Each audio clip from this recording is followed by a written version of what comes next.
un nuevo programa de las provincias también existen. En programas anteriores hicimos referencia a la situación creada por el ministro de Trabajo Triaca, creada al gobierno nacional, al gobierno de Macri, con el tema de la cantidad de familiares que tenía en el gobierno nacional.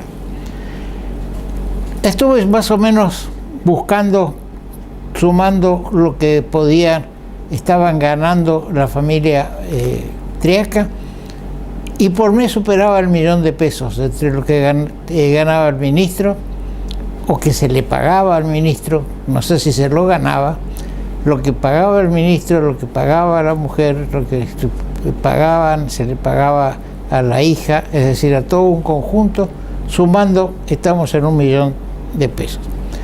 También decíamos que por el artículo 4 del decreto que dispuso, digamos, la baja de todos los familiares de los ministros y demás, se le daba un plazo de todo el mes de febrero.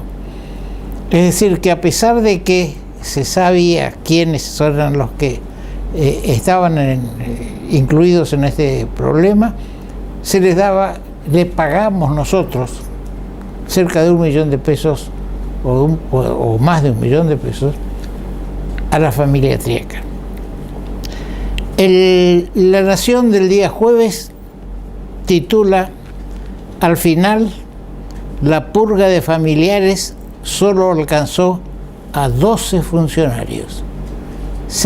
Titulares anteriores y se comentaba que eran 40 los que estaban comprendidos. Pero resulta que algo había en el decreto que establecía la posibilidad de algunas excepciones. La medida, dice el diario La Nación, la medida contra el nepotismo llevó al apartamiento de hijos, padres y hermanos de varios ministros, pero otros parientes quedaron exceptuados de los alcances del decreto. Y están los nombres de los que parten y los que siguen. Se van María Cecilia Lociano, esposa de Triaca, coordinadora de la unidad de financiamiento. Y esta es una palabra importante, coordinadora. Todos los que están son coordinadores de algo. ¿Habrá alguien que pueda coordinar la acción de gobierno, del gobierno nacional, en el que muchos hemos puesto la esperanza de cambio? Después, Victoria Costoya, esposa de Frigerio, coordinadora de articulación de asuntos internacionales de desarrollo social. Elena Bordú, media hermana de Andrés, funcionaria de la jefatura de gabinete.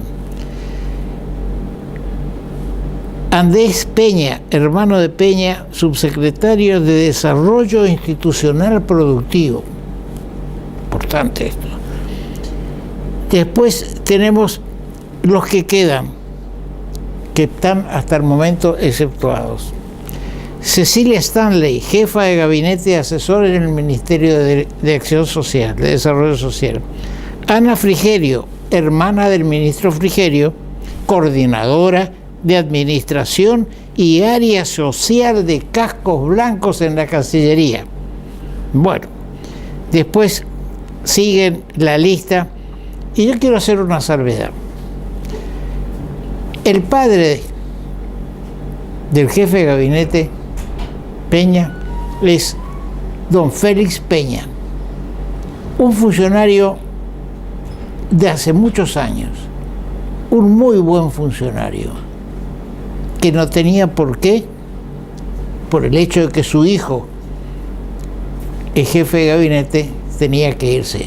Además, Félix Peña, a quien conocí hace años, está como asesor ad honorem del Consejo de la Producción. Por lo menos tiene la dignidad de decir que está ad honorem. Pero es una cuestión que no se da en muchos de estos. Es decir, que de los supuestos 40 funcionarios que iban a estar comprendidos, solo alcanzó, según el diario La Nación del jueves, a 12 funcionarios, padres, hijos, hermanos, etc. También en La Nación del día jueves se dice que entre los 10 puntos débiles o que tiene las 10 preocupaciones que tiene el gobierno nacional está el tema de Triaca como un problema ético. Yo no entiendo cómo se maneja o se puede manejar la imagen o la idea de un cambio cuando estamos cayendo en los mismos problemas que se tenían anteriormente. Hacíamos referencia, digamos, a la hija de Rossi, que fue designada en el gobierno kirchnerista en el Banco Nación, y todos protestamos. Y resulta que Triaca también puso en el Banco Nación y nadie dice nada. Ahora, Lilita Carrió no estaba en el país y aceleró su regreso. Algo se está por producir, entiendo yo, porque estas cosas o no sabía Lilita o explotan ahora en este momento. Y ella tiene una disputa con el ministro Garabano en el tema de el análisis de la documentación vinculada con el atentado a la AMIA, porque una asesora que pertenece a su partido se retiró porque dice que presumía que había, al apartar Garabano a 2 fiscales que estaban antes del cambio de gobierno, que al apartar a 2 fiscales es un favoritismo que no correspondía. Es decir, que ya empieza a moverse el sistema. También, desde el punto de vista político, escuchaba en la radio de Buenos Aires, donde se habla que el Papa Francisco está coordinando la unión del justicialismo, del peronismo. Eso sale de boca de Aníbal Fernández, que estuvo 1 hora en reunión privada con su santidad. 1 hora. El presidente argentino está 15, 20 minutos y chao. El fundamento sería de que la política que sigue el gobierno de Macri, el Papa la considera antipopular y que por eso hay que buscar una modificación de la política. Dar al César lo que es del César y a Dios lo que es de Dios. Hay muchos, yo no soy quien, primero por una cuestión de religión, para emitir una opinión sobre las actitudes del Papa en cuanto a la interpretación de Dios. Pero sí tengo la autoridad de ciudadano para decirle: su santidad, no ponga los pies en el barro, no se meta en la política directa. Ya ahora se dice que la presidenta de Abuelas de Plaza de Mayo va a una audiencia privada. Todos los que van están dentro del esquema o del grupo que censura al gobierno de Macri. Bien, vamos a un corte.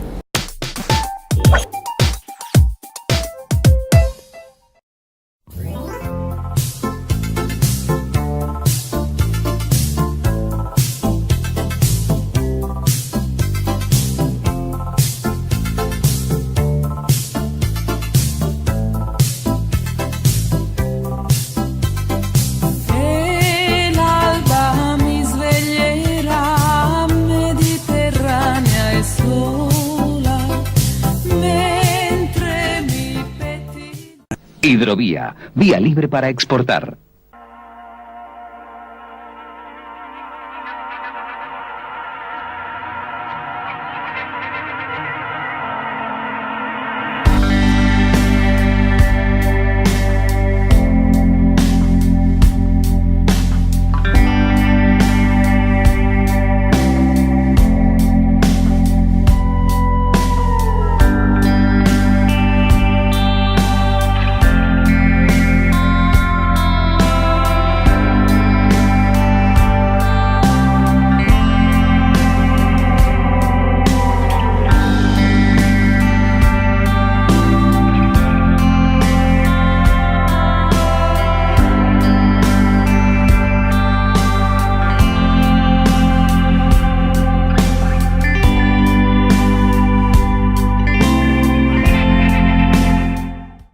En el Banco de Corrientes tenemos préstamos para cada una de las necesidades de tu empresa o tu pyme a las mejores tasas del mercado. Acércate y consulta en algunas de nuestras sucursales.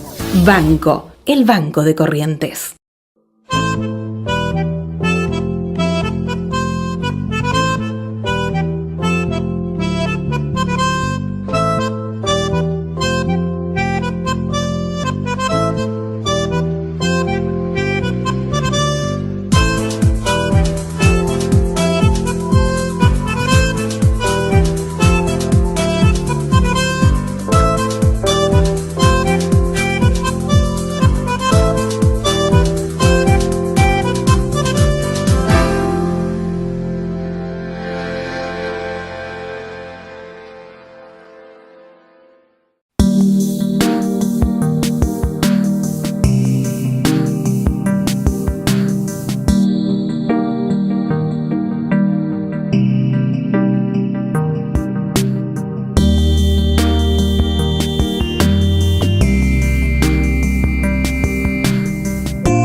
Estamos con el periodista Alberto Medina Méndez, presidente de la Fundación del Club de la Libertad. Sabía tener un portal, Corrientes Opina, que era muy interesante, donde todos podíamos mandar nuestra opinión y también alguna vez pelearnos, porque si no, no tiene gracia. Él es hijo de dos amigos periodista, uno, Emiliano Medina Lareu, muy buena pluma, y la madre, Catalina Méndez, que fue profesora, Catalina Méndez, que fue diputada nacional. Es decir, que el dicho aquel de que hijo de tigre overo es salir, es una posibilidad que tenemos de tenerlo acá con nosotros, para analizar un poco cómo está viniendo el gobierno nacional. Él escribió sobre el gradualismo, si es bueno o malo el gradualismo, y ese va a ser nuestro primer tema. Te doy la bienvenida, Alberto. Muchísimas gracias por la invitación, doctor Bunigui, y honrado de estar en esta mesa. Bien. ¿Cómo ves el tema del gradualismo?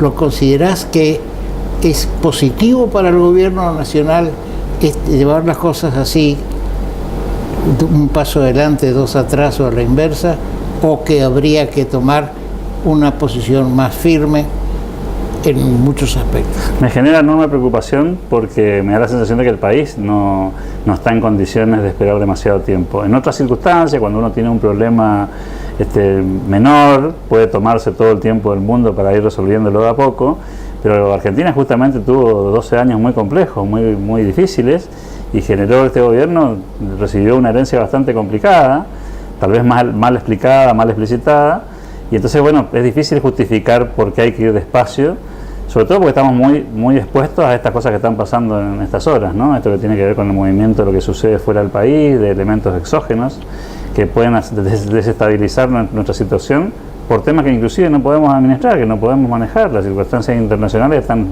absolutamente fuera de nuestro alcance, y en eso creo que el gobierno se queda corto en esto de avanzar en las reformas estructurales. Inclusive está hasta quemando la palabra reforma, ¿no? Porque tuvimos reforma previsional, tenemos reforma laboral, reforma impositiva, y la verdad que están bastante lejos de ser reformas. Son en todo caso algunos parches muy pequeños que no cambian la cuestión de fondo, en mi opinión. Sí, porque el gobierno, a mi criterio, comete un error.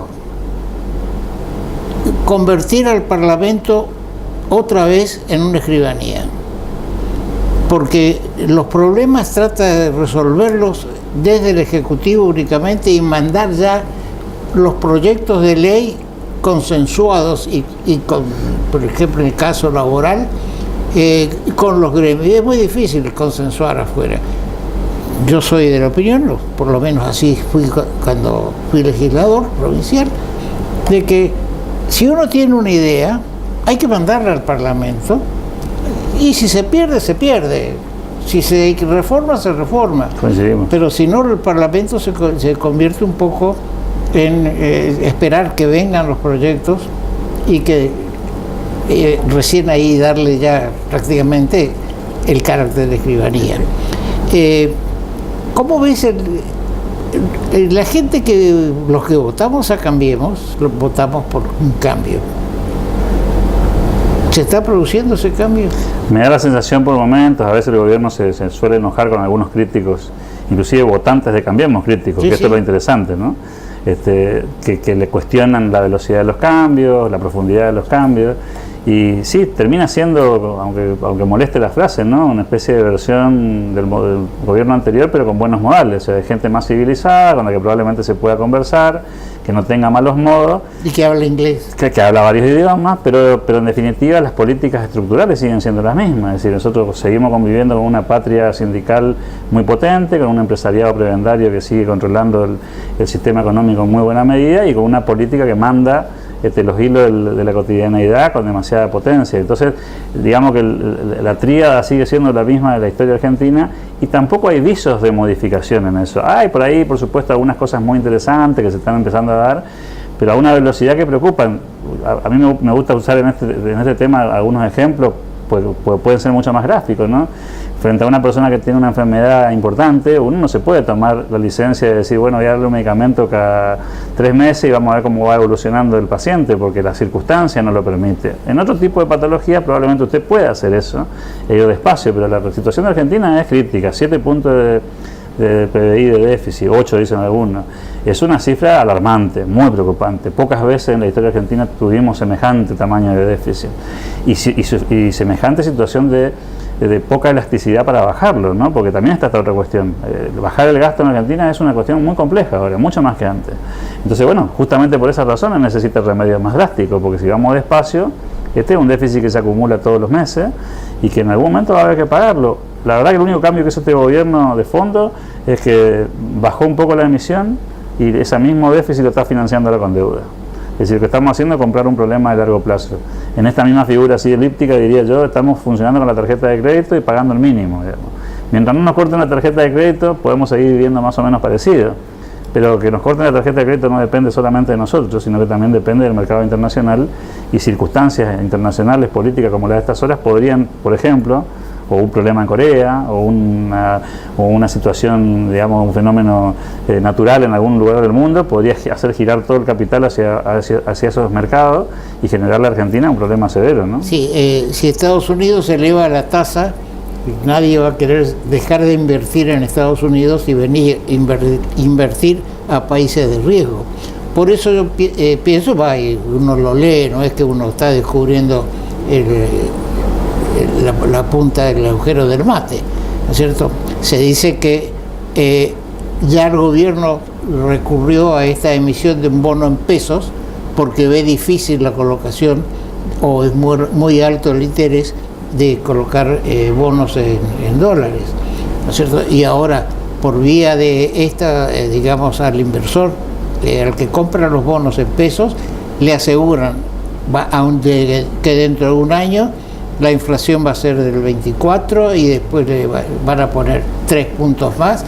Es decir, ¿quién va a querer salirse o prestarle a un privado? Y el efecto que tiene en eso, doctor Brunelleschi, ¿no?, que significa que los inversores privados, locales e internacionales, no tienen ningún incentivo para generar un negocio de riesgo que semejantes tasas lo puedan compensar. No hay incentivos, estímulos suficientemente contundentes para que alguien arriesgue un capital, teniendo una alternativa como esta, en la que un gobierno, entre comillas, más formal, más civilizado, más serio, con ganas de comprometerse y honrar sus compromisos, le está prometiendo una rentabilidad que realmente es muy difícil de conseguir en el mercado local e inclusive en el mercado internacional, ¿no? Sí, yo hice este cálculo rápido.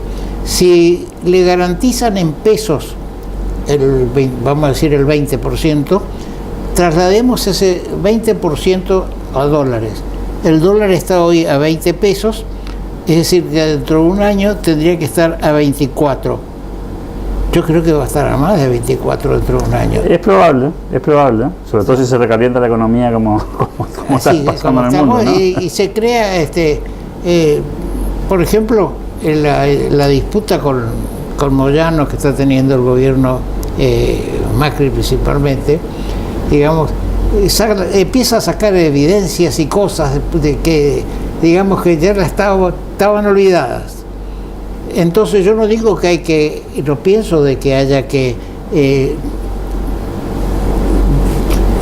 doblar el codo con Moyano o con los sindicatos, pero yo pienso que una actitud más firme del gobierno sería buena. Además, en esta circunstancia, doctor Brunichi, y usted conoce este tema político mucho más que yo, me parece que hay un punto que no es menor, que mejores condiciones políticas que las que tiene el gobierno hoy, después de un triunfo electoral como el de la elección de medio tiempo, con un sindicalismo que está claramente atemorizado por las cuestiones judiciales, donde se siente acorralado y probablemente en debilidad, con una oposición fragmentada, sin un líder natural que pueda aglomerar todas las pasiones de aquellos que están en la vereda de enfrente. Bueno, mejor escenario que ese, la verdad que es difícil imaginar que pueda tener este gobierno en momentos posteriores, digamos. Ha salido de un proceso electoral victorioso, tiene condiciones generales favorables, un mundo que lo escucha, que lo recibe.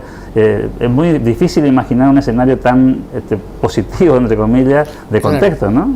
Sí, y a la gente, a los argentinos nos gusta la posición fuerte. Es decir, por eso Perón dejó todavía su estela hasta el día de hoy, no su estela Martínez, sino la estela política, hasta el día de hoy, porque decía cosas fuertes, hacía cosas fuertes, lo metió preso a Balbín, por ejemplo, que era el líder del radicalismo en su momento, mientras que ahora, con el caso Triaca, por ejemplo, haberle aceptado o haberle renunciado a Triaca hubiera impedido que salga a flote todo este tema de la cantidad de parientes de nepotismo que se empieza a trasladar a las provincias, a los municipios, a todos lados, porque si arriba lo hacen, lo hago yo también. Ahora,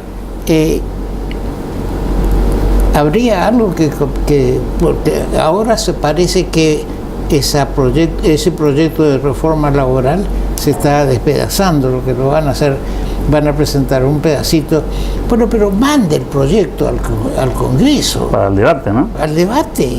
Pero me parece que en eso el gobierno hace esta lógica que usted planteaba, trata de consensuar antes. Obviamente los consensos son muy débiles porque se consensúan cosas muy puntuales, muy pequeñas, inclusive hasta irrelevantes. La lectura del mercado no es una lectura positiva, porque el empresariado sabe leer muy bien este tipo de cambios y siente que los sindicatos siguen siendo poderosos, que los juicios laborales se pierden, que el riesgo del capital es muy alto. Y claro, entonces esto no invita absolutamente a nadie a formar parte del sistema y a poner su patrimonio en juego para arriesgar. Creo que ahí está un poco el problema de fondo.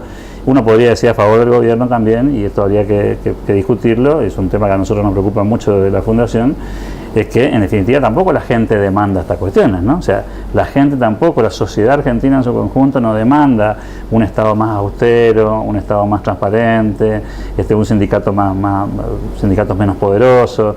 Creo que en eso también hay una deuda de discusión, digamos, de la sociedad que excede el gobierno. Y el gobierno, en todo caso, y es mi opinión, termina quedándose a mitad de camino, es un poco timorato, digamos, un poco cobarde, si se me permite el término, porque creo que podría hacer bastante más.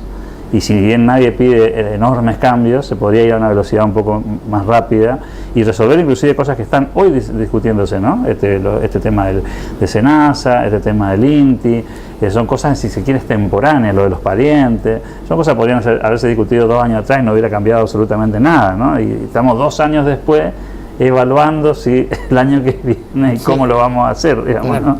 Ahora, el tema también de los parientes, se le pide ahora la renuncia, se los separa, se lo pide el que los designó, porque fueron designados por decreto. Son nuevos. Son nuevos. Entonces, no sabían nadie de que fulano era hermano, tío, padre, primo.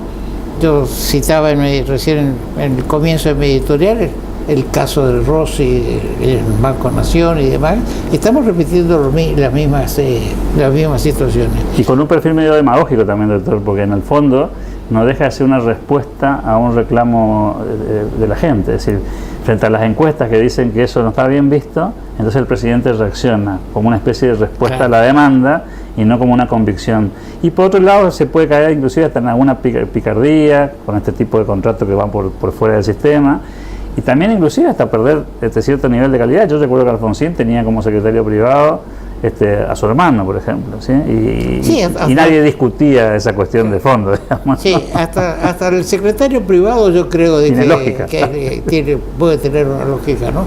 Pero más allá, no comentaba, todos son coordinadores de qué, ¿no es cierto? Los que alguna vez pasamos por la función pública sabemos que es el tema de coordinar. Para eso están los ministros. Hay 5 ministros en el área económica. ¿Piensan todos igual? Evidentemente no, pero por otro lado también es una mala muestra del presidente respecto a cómo manejar el esquema del gobierno, ¿no? Porque claramente podrían ser muchos menos, podrían tener mucho más coordinadas las áreas, evidentemente tienen sus contrapuntos. Ya sabemos que el Banco Central y la política económica no van de la mano, que la política fiscal no va de la mano de la cuestión monetaria, tienen muchos intereses cruzados. Uno representa a los sectores productivos intentando que se dinamice, uno al campo, y finalmente terminan chocando en una especie de reunión de gabinete, entrecruzándose, y con un presidente que consta en muchas versiones periodísticas termina pidiéndole que se pongan de acuerdo, cuando en realidad el CEO, digamos, el jefe máximo de este gobierno, es el presidente de la nación. Tenemos un país presidencialista con un poder concentrado, y a veces uno lo ve al presidente como una especie de relator de lo que ocurre, ¿no? Como un buen diagnosticador, que lo es, de las cosas que pasan. Él dice: tenemos un Estado grande, los impuestos son muy altos, el país está desordenado, ¿sí? Pero claro, él no es el Macaya Márquez de la historia, ¿no? Él, digamos, la presencia de su asesor ecuatoriano, yo creo que lo lleva, es bueno para ganar elecciones. Coincidimos. Pero ¿hasta qué punto es bueno para gobernar? Pasa que lo ha convencido el presidente de que, y es cierto, de que hay que ganar elecciones para gobernar. Y eso es cierto. Sí, ahora el tema es que después hay que gobernar. Claro, ese es el tema. Después hay que cumplir lo que uno prometió. Si no, tampoco se ganan elecciones. Sí, porque puede darse el caso que por ganar un espacio extra Cambiemos, se pierda mucha gente de Cambiemos que empiece a buscar otra cosa distinta, ¿no es cierto? Y se está dando este fenómeno ventajoso, entre comillas, para Cambiemos, que es esta oposición que todavía no encuentra rumbo, esta cuestión de que todavía queda en la estela, usando su palabra, que le quedó al peronismo después de 12 años de gobierno, y probablemente muchos más, con un sesgo que la gente está empezando a reflexionar que no le gusta, y obviamente les va a costar un poco más ese proceso, pero dura Cambiemos mientras eso está en el medio, ¿sí? La pregunta es, cuando ese proceso, que ya conocemos, lo que hemos transitado un poco, el peronismo se recompone, cosa que ha hecho muchas veces, ¿sí?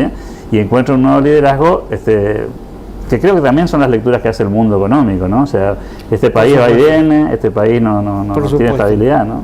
Yo hacía mención en otros programas de que el presidente se entusiasma y su gente porque estuvieron con Merkel, con Alemania, con el presidente de Francia, se dan la mano, un abrazo.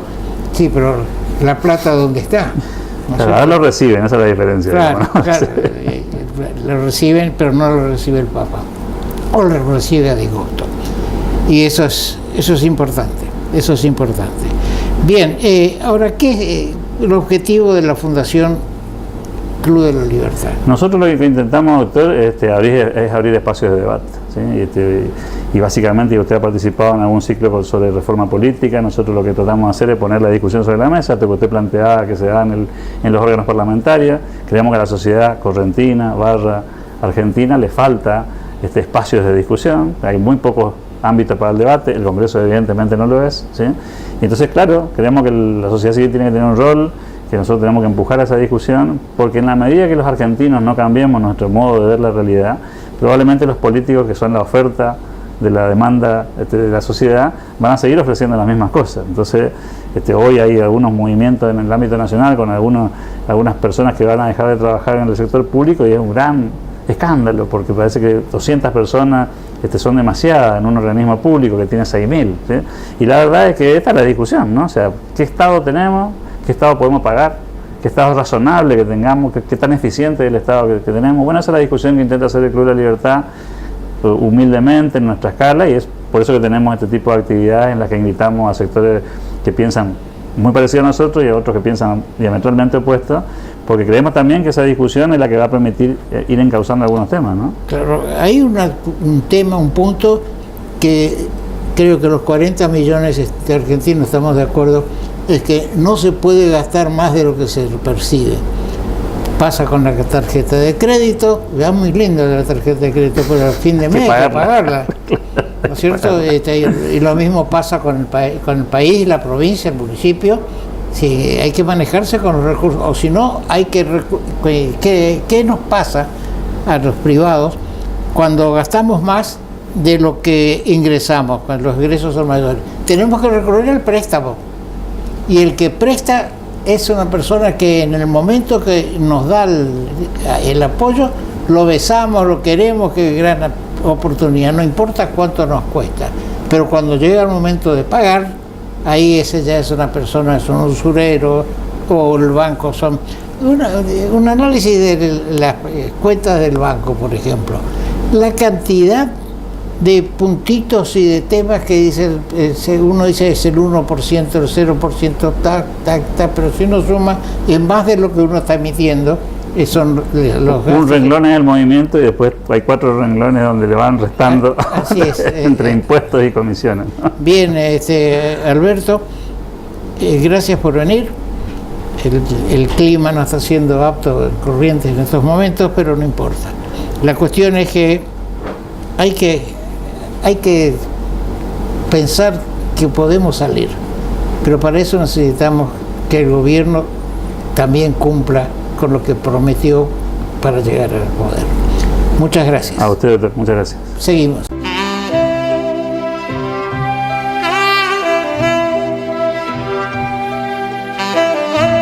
Estamos con el ingeniero Carlos Vasallo, que es gerente general de APIC, la Asociación de la Producción, Industria y Comercio de Corrientes.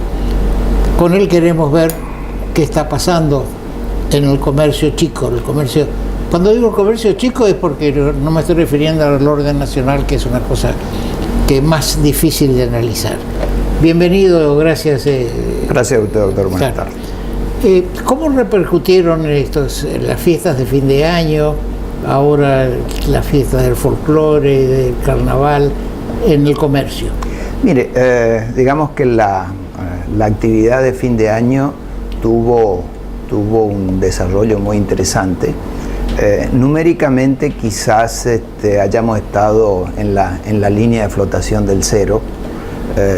No se visualizaron, digamos, grandes números positivos, pero tampoco grandes números negativos.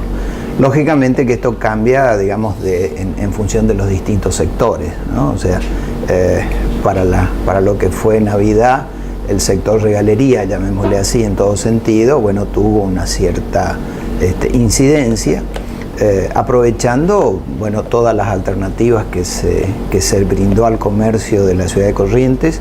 Particularmente hubieron dos herramientas fuertes. Una fue el programa que se trajo, digamos, desde APIC, el convenio con CAME y la ATASIC, la Asociación de Tarjeta, que se denominó Ciudades de Frontera, en el cual se logró, digamos, una sin interés, con una tasa diferencial muy interesante en 12 cuotas, cosa que habíamos perdido prácticamente durante todo el año 2017 la financiación en 12 cuotas. Y el otro fue también la tarjeta de una decisión del Banco de Corrientes que acompañó muy fuerte toda esta digamos, movidas desde el punto de vista comercial. También con financiaciones en 12 cuotas y en algunos casos hasta con beneficios adicionales para el cliente. Sí, yo he visto que, digamos, analizando un poco los movimientos, no sé hasta qué punto es sin interés la compra, porque después el banco, cuando hace su liquidación, aparecen puntitos que son débitos que se van produciendo. Y por ejemplo, una de las tarjetas que autoriza a retirar dinero por 1.000 pesos, por ejemplo, está cobrando el 2% mensual. Bueno, en realidad esa es la comisión normal de tarjetas que tenemos hoy. Ya sea la tarjeta de crédito tiene ese porcentaje y la de débito tiene un porcentaje inferior, que eso fue toda una negociación del año 2016-2017, que tiene un plan también de, digamos, baja de esa tasa, de esa comisión, ¿no? Sí. Eso estamos hablando en función del comercio. Para el cliente es transparente, o sea, es el precio que compró, así figura y digamos, saldrán las cuotas iguales y consecutivas. En el caso nuestro, en el caso de la actividad comercial propiamente dicho, los otros puntitos que usted se refiere por lo general son las percepciones que sobre las tarjetas hace la parte de rentas, ¿no? Que sí. Eso en realidad es un pago adelantado porque lo toman luego en las liquidaciones mensuales. Por supuesto que todo suma en el momento que uno analiza. Pero bueno, fue una herramienta muy fuerte que terminó el 6 de enero, la promoción Ciudades de Frontera, que para la provincia de Corrientes se logró 7 localidades, prácticamente toda la costa norte del río Paraná y toda la costa del Uruguay. Y eso fue una digamos, ayuda muy importante para competir con el otro lado de la frontera, ¿no? Para evitar la fuga de gente que va a comprar a los países vecinos. Digamos que el que va a comprar enfrente no se financia, ¿sí? No paga con tarjeta tampoco, sino que por lo general lleva efectivo. Bueno, esta fue una herramienta de financiación en el cual la información que tenemos es que ha dado, digamos, los resultados que se esperaban. Numéricamente, le repito, no es que tuvimos un positivismo final, pero bueno, la pregunta, y esta es la vida, no es un laboratorio, ¿no? Sí. ¿Qué hubiese pasado si no teníamos estas herramientas? Claro. Ahora, no así enero pintó, y ya sabíamos que iba a ser un mes difícil, enero, ¿no? Un mes difícil. Sí. Y la información que tenemos, bueno, a nivel nacional, el índice prorrateado de todo el país es que fue por debajo un 1%, en rojo, digamos, a nivel país. También distintos sectores, o sea, acá ayudó mucho a levantar el tema turístico, ¿no? Y en otros lados eso perjudicó, o sea, el hecho de que la ciudad haya, digamos, perdido mucha gente en un mes, influye también en la venta, ¿no? Sí, el turismo merece una atención mayor que la que ha tenido hasta el momento. Parece que el gobierno provincial está viendo ahora darle más impulso a la parte turística, y estaba viendo en el diario La Nación que se está analizando volver al transporte fluvial de pasajeros como un ítem turístico, porque, digamos, como analizándolo como traslado no es viable por el tiempo que lleva, ¿no es cierto?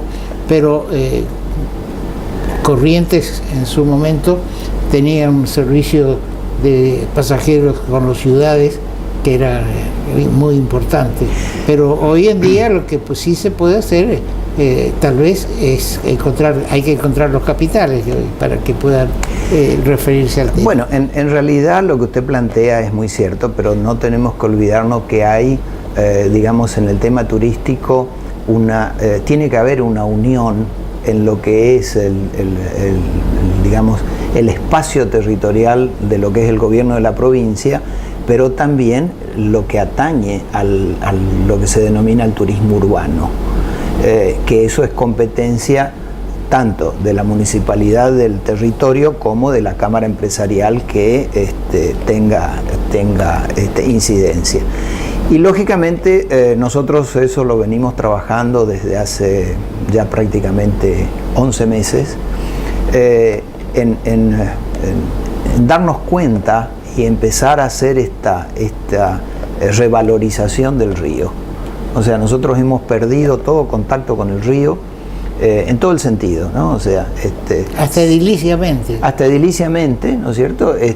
Nos dimos vuelta, porque antes mirábamos al río, nos dimos vuelta y empezamos a mirar adentro. Sí. Y hoy la ciudad tiene un montón de islas que están desaprovechadas, ¿no? O sea, turísticamente hablando, y lógicamente, bueno, llegar a las islas con lo que, digamos, con las precauciones y todo lo que el río tiene. Sí. Pero es un factor turístico muy, muy importante para nuestra ciudad. Sí, yo estoy acá desde el programa y también en las organizaciones o clubes, organizaciones no gubernamentales que participo, promoviendo la conexión este-oeste aérea. Porque, por ejemplo, aerolíneas tiene un vuelo que sale de Salta y va directo a Iguazú. Sí. La idea que yo he transmitido, o que estoy promoviendo, es por qué ese vuelo no hace una escala en Corrientes o en Resistencia, digamos, ¿no es cierto? Porque eso va a permitir, sí, va a permitir que gente que viene de la montaña vea lo que es el río, y a los que vemos el río podamos llegar a la montaña por vía aérea, porque si no, yo tuve que ir a dar una conferencia sobre hidrovía precisamente a Salta, en una reunión de FOA, y tuve que ir en ómnibus 12 horas. Ya uno ya no está más para esas aventuras. Y con algunas rutas en malas condiciones. Sí, ¿no? Por supuesto. Mire, eso el año 2016 nosotros conversamos en forma informal, digamos, con miembros o funcionarios del Ministerio de Turismo de la Nación, planteando ese tema, ¿no? O sea, el corredor este-oeste, ¿no? Con asiento o con base, digamos, en Corrientes para el tema de las líneas. Y la respuesta fue que, bueno, que lo estaban estudiando, y el tema es que les faltaba información estadística, porque este tema es comercial. Entonces usted se imagina que sin datos de cuánta gente utiliza o podría utilizar el medio aéreo para moverse de lo que sea Corrientes Salta, Corrientes Tucumán, ¿sí? Al no tener información de base cierta, le quita expectativa de inversión. Lógicamente prefieren invertir en otras rutas que tienen más información. Claro, ¿no? Pero si decimos que, por eso yo hablaba de Aerolíneas Argentinas, que es su compañía, es decir, que es la compañía de todos. El caso, por ejemplo, de la empresa Andes de Aviación, que tiene un convenio con el gobierno de Salta, tiene su base, digamos, en Salta, que el gobierno le garantiza una determinada cantidad de boletos vendidos, era un 20%, pero hay un servicio que presta Andes desde Salta, y que está con una tarifa más baja que la de Aerolíneas. Yo creo que también todos estos que estuvieron ahora de bajo costo, ninguna habla de la unión este-oeste, digamos, porque también para ir a Cataratas, por ejemplo. Efectivamente. Yo a Cataratas no voy de no sé cuántos años, porque hacer también 600 kilómetros otra vez, ya las cosas van cambiando. Bueno, pero eso es un paisaje terrestre que no tiene comparación, ¿no? Sí. Pero claro, lógicamente que todo esto va a ir desarrollándose en función de, con la avenida del Parque Iberá, con el Parque del Impenetrable, yo creo que esto le va a dar otro impulso a una necesidad, digamos, en algún momento. Ahora, volviendo al tema de los aviones, no se puede evaluar la demanda si no hay la oferta. Correcto. Hay que, eso lo sabe toda la institución de APIC, si no ofrecen, por eso cambió el sistema de ventas en muchos años y ya la gente exhibe las cosas. Así es. La oferta, entonces, porque uno va y compra por ahí algo que no necesita, pero lo compró porque lo vio y le gustó. Correcto. ¿No es cierto? Entonces, esto también, ¿por qué no? Cuando el gobierno de Navajas Artaza, habíamos propuesto, digamos, había una línea que hacía, digamos, todavía se hacía Asunción, pero que hacía de Montevideo a Asunción, y tratar de que con asegurar una determinada cantidad, que pare acá en Corrientes, ¿no? Bueno, yo en eso le comento, tuve una experiencia que usted recuerda cuando nuestro aeropuerto estuvo parado por toda la construcción o la reconstrucción, que estuvo un tiempo largo parado. Lógicamente, cuando el aeropuerto vuelve a funcionar, recuperamos el vuelo de la mañana, ¿sí? El primer vuelo de la mañana, Corrientes-Buenos Aires. Entonces, en aquel momento intentamos, digamos, que se vuelva a poner otro vuelo adicional, y la respuesta fue muy graciosa. No, si de Corrientes no vuela nadie. Los datos que tenemos es que no vuela nadie. Sí, y claro, ¿cómo va a volar si el aeropuerto estaba cerrado? Y fíjese que hoy, creo que ya en marzo o en abril, el avión de la tarde, que con muy buen criterio de aerolíneas lo coloca, están cambiando el avión, o sea, le están agregando 70 plazas más.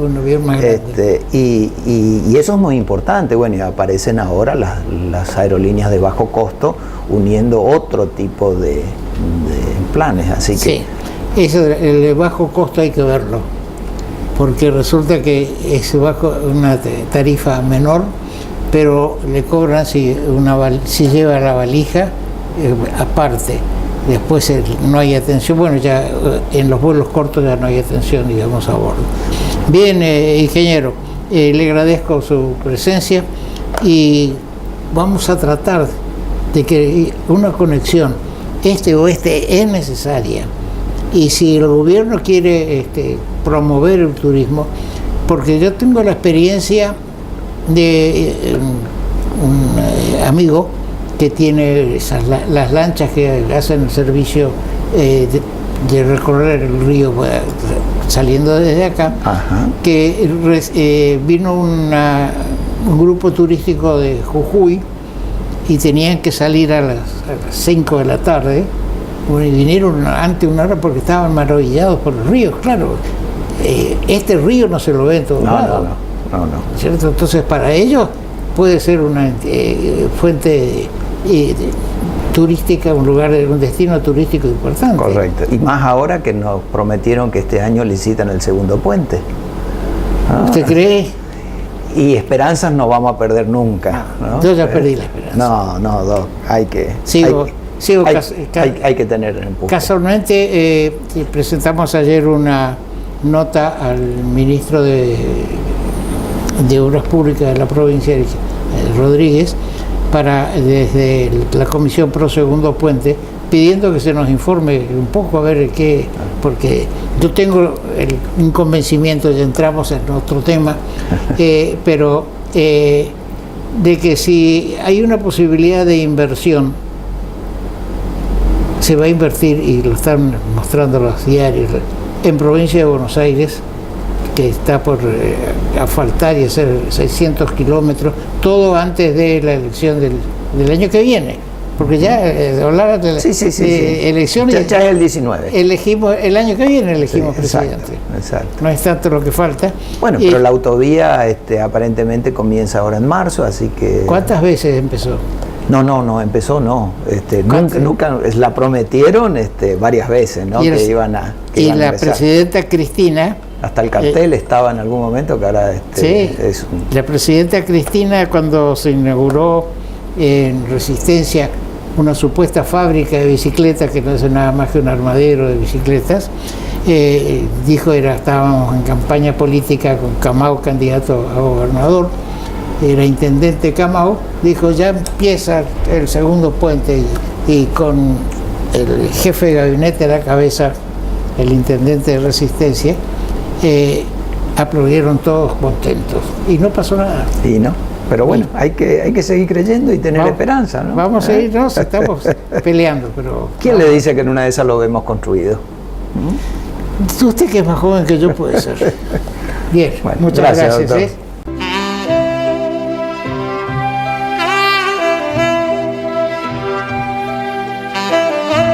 El tema de la hidrovía ha sido preocupación permanente, no solo del programa, sino en forma personal.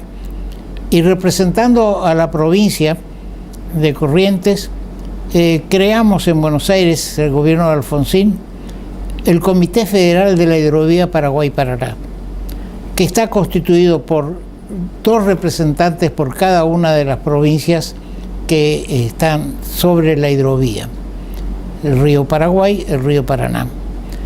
Por una cuestión de no dejarlo afuera, se lo incluyó en el Comité Federal de la Hidrovía a Misiones, que no está dentro de la hidrovía.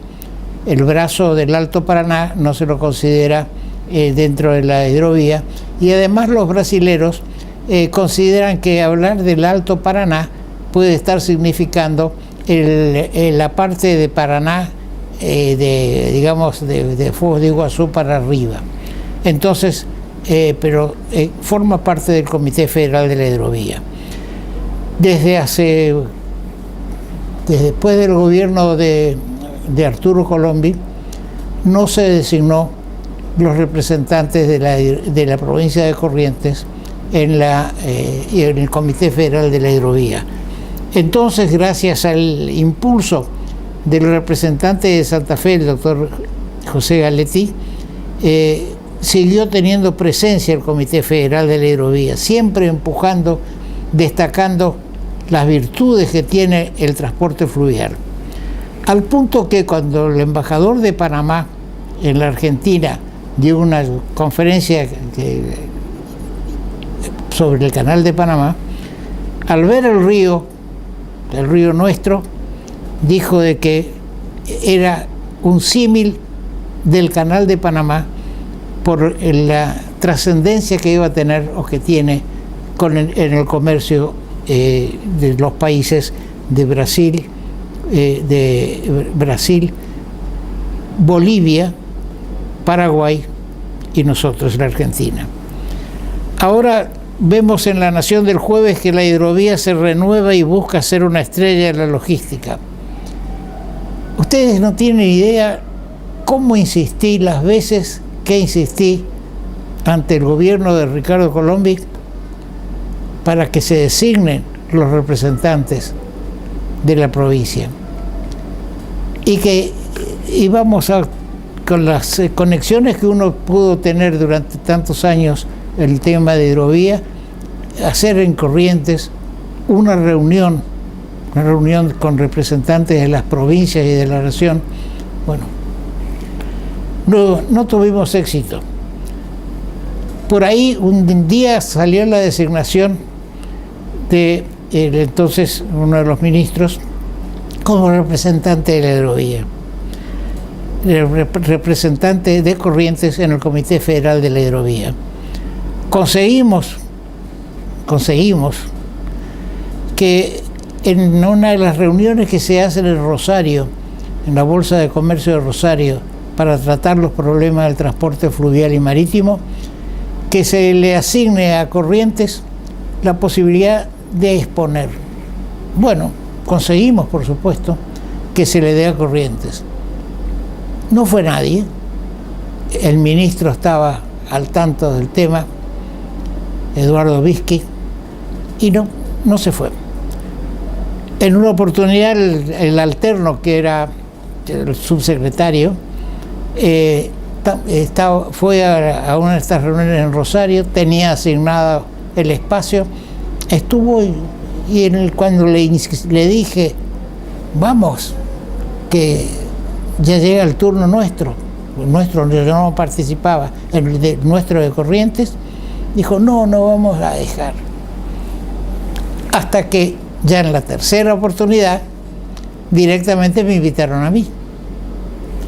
Ahora veo que está González Climent, que es un estudioso del tema de la industria naval y de la hidrovía, se transcriben algunas de sus expresiones en este artículo de La Nación, donde se dicen cosas que realmente nos avergüenzan. Bolivia tiene más embarcaciones navegando la hidrovía que la Argentina. Nosotros tenemos el 3% del transporte y el 6% tiene Bolivia. El resto es paraguayo. Después también se habla acá de la industria naval. La industria naval, y hablan de que el astillero que está en Asunción es el astillero más grande que va a producir barcazas. Acá teníamos el astillero que construyó 2 plataformas de exploración submarina de petróleo.